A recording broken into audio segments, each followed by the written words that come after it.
وہ روشنی پھیلتے ہی جلدی سے سامنے دکھائی دینے والے ایک دہانے کی جانب بڑھ گئے۔ دہانے کے قریب ٹھہر کر انہوں نے اندر کچھ پتھر پھینکے تاکہ اگر کوئی جانور وہاں چھپا بیٹھا ہو تو آسانی سے اس کی آواز سنائی دے سکے یا وہ خود باہر نکل آئے۔ لیکن کافی پتھر اندر پھینکنے کے باوجود جب خاموشی رہی تو انہوں نے ایک دوسرے کی جانب دیکھتے ہوئے کچھ سوچا اور پھر اکٹھے اندر داخل ہو گئے۔ پھر اندر کا منظر دیکھ کر ان کی آنکھیں پھٹی کی پھٹی رہ گئیں۔ وہ سوچ بھی نہیں سکتے تھے کہ وہ اچانک ایک ایسی جگہ پہنچ جائیں گے جس کا تصور ان کے خواب و خیال میں بھی نہ تھا۔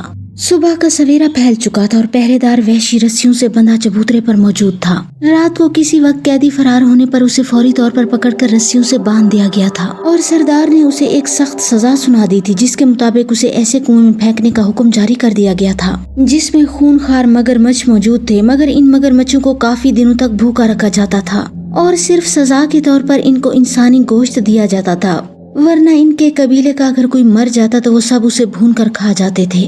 اسے سزا سنانے کے بعد سردار نے بہت سے وحشیوں کو ان کی تلاش میں بھیج دیا تھا اور اس وقت بہت سے وحشی ان دونوں کو بھوکے بھیڑیوں کی طرح تلاش کرتے پھر رہے تھے۔ ان کا بس نہیں چل رہا تھا کہ وہ دونوں جیسے ہی انہیں نظر آئے وہ وہیں انہیں بھون کر کھا جائیں۔ انہوں نے جنگل کا کافی حصہ چھان مارا لیکن کہیں بھی انہیں کوئی سراغ نہ مل سکا۔ پھر انہوں نے ساحل کا رخ کیا اور وہاں موجود پہاڑیوں میں بنے غاروں میں انہیں ڈھونڈنے لگے۔ چونکہ یہ لمبا سلسلہ تھا اس لیے کچھ غاروں میں دیکھنے کے بعد وہ تھک چکے تھے، لیکن سردار کے غصے کے خوف سے واپس جانے سے کترا رہے تھے، اس لیے انہوں نے سوچا کہ کچھ دیر آرام کرنے کے بعد مزید غاروں میں بھی تلاش جاری رکھیں گے۔ جیسے ہی وہ دونوں غار میں داخل ہوئے تو یہ دیکھ کر ان کی آنکھیں پھٹی رہ گئیں کہ جن وحشیوں سے بچ کر وہ اتنی دور پہنچے تھے وہ ان کے سامنے ہی بیٹھے تھے۔ یہ منظر دیکھ کر انہوں نے فوری واپس بھاگنے کے لیے قدم اٹھائے، لیکن اب بھلا وحشی انہیں کیسے جانے دیتے؟ انہوں نے جلدی سے انہیں قابو کر لیا اور جانوروں کی طرح انہیں ہانکتے ہوئے واپس اپنے قبیلے کی جانب لے کر چل دیے۔ اب تو ان دونوں کو پورا یقین ہو چکا تھا کہ اس بار وہ ضرور ان کی خوراک بنیں گے، اس لیے انہوں نے ایک خوفناک فیصلہ کیا، ایک موت کا کھیل کھیلنے کا فیصلہ۔ وہ دونوں چونکہ اپنی زبان میں بات کر رہے تھے اس لیے وحشیوں کے پلے کچھ نہیں پڑ رہا تھا، وہ انہیں اشاروں سے خاموشی سے چلتے رہنے کے لیے کہہ رہے تھے۔ اشاروں کی زبان چونکہ انٹرنیشنل ہوتی ہے اس لیے ہر کوئی سمجھ جاتا ہے۔ انہوں نے سر ہلا کر تائید کی، لیکن اس دوران وہ ایک فیصلہ کر چکے تھے اور پھر جیسے ہی وہ سب ایک ڈھلوان کے قریب پہنچے تو دونوں نے خود کو زمین پر گرا دیا اور بندوق سے نکلی گولی کی مانند لڑکتے ہوئے نیچے گرتے چلے گئے۔ ڈھلوان دائیں جانب تھی اور اس پر گھاس اگی ہوئی تھی لیکن اس کی گہرائی بہت زیادہ تھی، لیکن انہوں نے سوچا کہ مرنا تو ہے ہی، کیوں نہ ایک کوشش کر لی جائے۔ بچ گئے تو ٹھیک ورنہ موت تو ہے ہی، چاہے نیچے کسی کھائی میں آ جائے یا ان وحشیوں کے ہاتھوں میں۔ وحشیوں کے شاید وہم و گمان میں بھی نہ تھا کہ وہ لوگ اتنا خطرناک رسک بھی لے سکتے ہیں، اس لیے وہ انہیں ناک کی سیدھ میں لیے آگے بڑھ رہے تھے۔ یوں اچانک ان کے نیچے گرنے سے پہلے تو ان کی سمجھ میں کچھ نہیں آیا، لیکن دوسرے لمحے انہیں تیزی سے ڈھلوان پر لڑکتے ہوئے نیچے گہری کھائی میں گرتے دیکھ کر وہ ٹھٹک کر رک گئے، کیونکہ وہ جانتے تھے کہ نیچے گہری کھائی ہے اور اس میں موت ناچتی ہے، اس لیے وہ سب سوائے ہاتھ ملنے اور غصے سے پیچ و تاب کھانے کے کچھ نہ کر سکے۔ ہاتھ آئے شکار کو یوں نکلتے دیکھ کر وہ سوائے بے بسی سے اپنے ہونٹ کاٹنے کے کچھ نہ کر سکے۔ کچھ دیر تک نیچے جھانکنے کے باوجود جب انہیں کچھ دکھائی نہ دیا تو وہ مایوس ہو کر واپس قبیلے کی جانب بڑھنے لگے، لیکن اس بار ان کی چال میں لرزش تھی کیونکہ وہ سردار کی طرف سے ملنے والی بھیانک موت کے خوف سے لرز رہے تھے۔ یہ ان دونوں کی خوش قسمتی ہی تھی کہ نیچے لڑکتے ہوئے کافی گہرائی میں گرتے ہوئے ایک بڑی سی جنگلی جھاڑی میں اٹک گئے تھے۔ زمین ابھی بھی تقریباً 10-15 فٹ دور تھی۔ انہوں نے اوپر کی جانب دیکھا تو ان کی جان ہی نکل گئی۔ فاصلہ بتا رہا تھا کہ کم از کم 100 فٹ سے زیادہ وہ اس وقت نیچے پہنچ چکے تھے۔ اگر یہ جھاڑی نہ ہوتی تو شاید وہ اس وقت ٹکڑوں میں تبدیل ہو چکے ہوتے۔ کچھ دیر سانس بحال کرنے کے بعد اور غور کرنے پر ان کی نظر جامنی رنگت کے آلو بخاروں کی طرح کے پھلوں پر پڑی جو اس جھاڑی پر کافی مقدار میں لگے ہوئے تھے۔ انہوں نے پہلے ایک پھل توڑ کر اس کا ذائقہ چکھا تو وہ قدرت کی اس غیبی امداد پر اش اش کر اٹھے۔